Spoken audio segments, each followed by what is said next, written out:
Bueno, Javier, bienvenido. Gracias por la invitación. No, por favor. Es un gusto para mí que estés aquí de vuelta. Lo escuchabas en la presentación. Yo planteaba a partir de los dichos de la presidenta, y no para confrontarlos, sino porque coincido, según me decía fuera de cámara, que está bueno que podamos empezar a discutir esas cosas. Pero podemos partir de los números, es decir, en tus números, ¿estamos en el 50-50 o cerca del 50-50, como dice la presidenta? Es decir, el reparto de la torta es igual entre el empresariado y los trabajadores. ¿Y esa cuenta se puede sacar fácil? ¿No hay que además agregarle lo que se lleva el Estado en términos impositivos? Sí, son varias cosas todas juntas. Tratemos, como decía ya, vayamos por partes. Primero, desafortunadamente, los números. Vos me preguntabas por mis números. Nosotros, cuando en nuestro centro de estudios hicimos un esfuerzo por hacer una estimación osada, dijimos y seguimos diciendo que en realidad son estadísticas que no debieran provenir de otro lado que los organismos que para eso están. Llámese Instituto Nacional de Estadística y Censos. Cuando nosotros hace 6 años, 7 años, empezamos a retomar esto y dijimos, bueno, después de 3 décadas que no hay datos de distribución del ingreso entre asalariados y empleadores, hagamos un esfuerzo por una estimación alternativa, que no es óptima, no es lo que le decimos a los alumnos.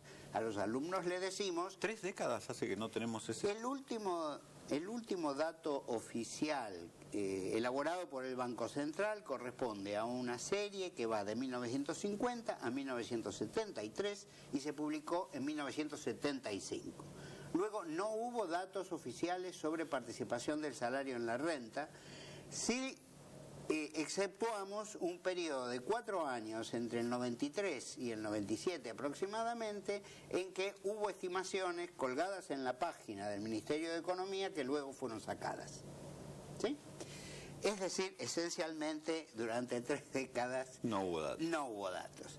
Entonces, como consigna general en nuestra materia de cuentas nacionales, a los alumnos siempre les decimos que todas las estadísticas que hacen a la sociedad debieran buscarse aquellas que son producidas por los organismos públicos pertinentes. Lo que pasa que después de tanta ausencia, ¿sí?, creímos que merecía el tema que algún ejercicio sea hecho. De aproximación, aunque más no sea, ¿no? Y llamativamente nos dio parecido en los primeros años, en lo que va desde mediados de los 90 hasta la crisis, parecido a una estimación que sacó el Banco Central, que ya no estaba encargado de esto, y la Oficina de Cuentas Nacionales, que después que salimos nosotros publicó una serie acotada. En eso se veía que a comienzos de los 90 estábamos por arriba del 40% y fuimos cayendo, una pequeña suba después de la salida del tequila, hasta llegar a la catástrofe en torno al cambio de siglo.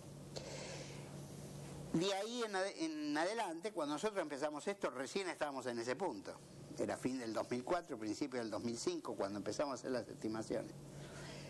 Pero siguiendo con ese ejercicio, ante el retraso subsistente, empezaron a aparecer 2 cosas.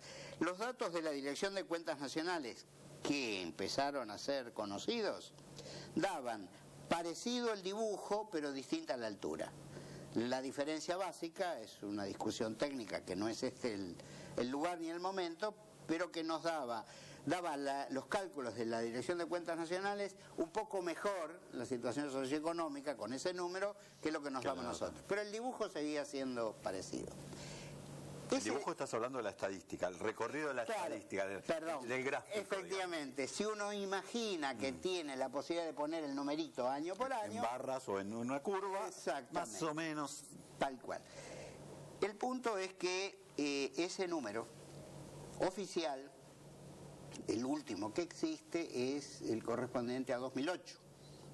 Que dice que estaría participando el sector asalariado en el orden del 43%. El nuestro nuestra estimación da bastante por debajo del 40 en ese momento, y nuestra osada estimación para la actualidad habla de que estamos en el orden del 41% en 2009 o 2010. En términos históricos, ¿qué significa este número de en torno al 40? ¿Es bueno o es malo? Y en términos de comparación regional o con similares, también, ¿qué significa?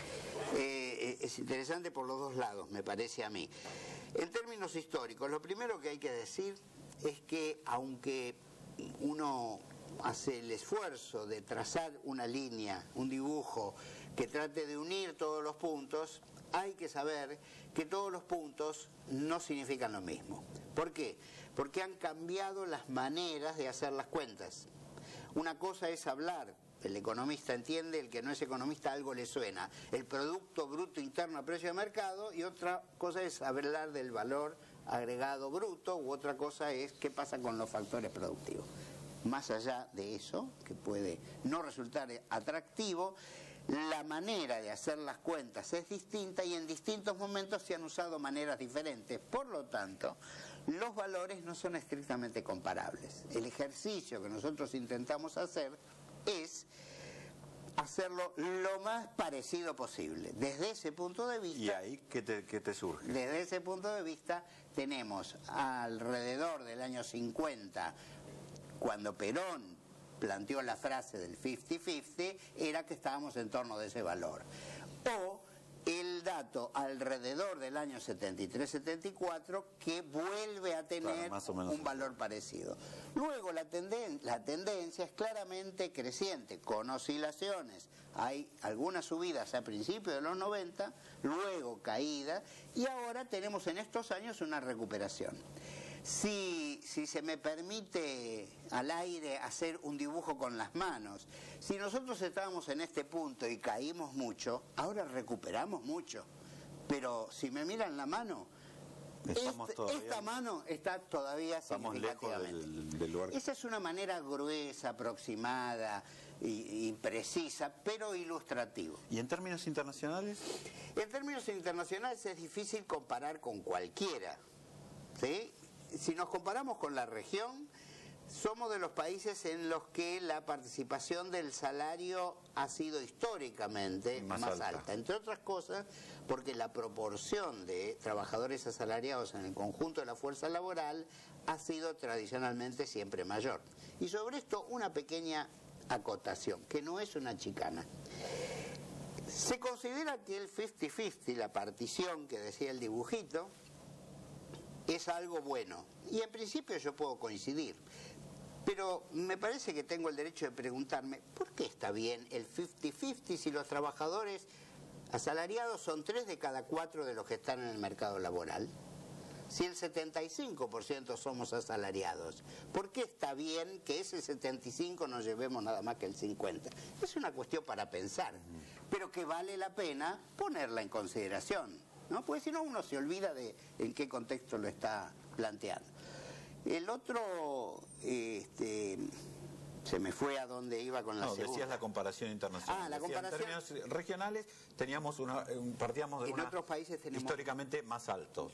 Exactamente, porque nosotros tenemos habitualmente, con diferencias por países, mayores proporciones de trabajadores autónomos, para darle un nombre genérico. Y agrícolas tal vez, ¿no? Exactamente. Actividades absolutamente. Exactamente. Nosotros tenemos solo un 10% de población no urbana, y eso hace diferencia. Javier, en el próximo bloque vamos a ver, a examinar algunos de los contrastes que yo marcaba en la introducción, y te voy a preguntar por qué siguen apareciendo esta clase de cosas que nos hacen ruido, porque si los números no me fallan, en términos nominales la economía creció casi 70% en esta década, y sin embargo mi sensación es que hay cosas que siguen estando muy mal.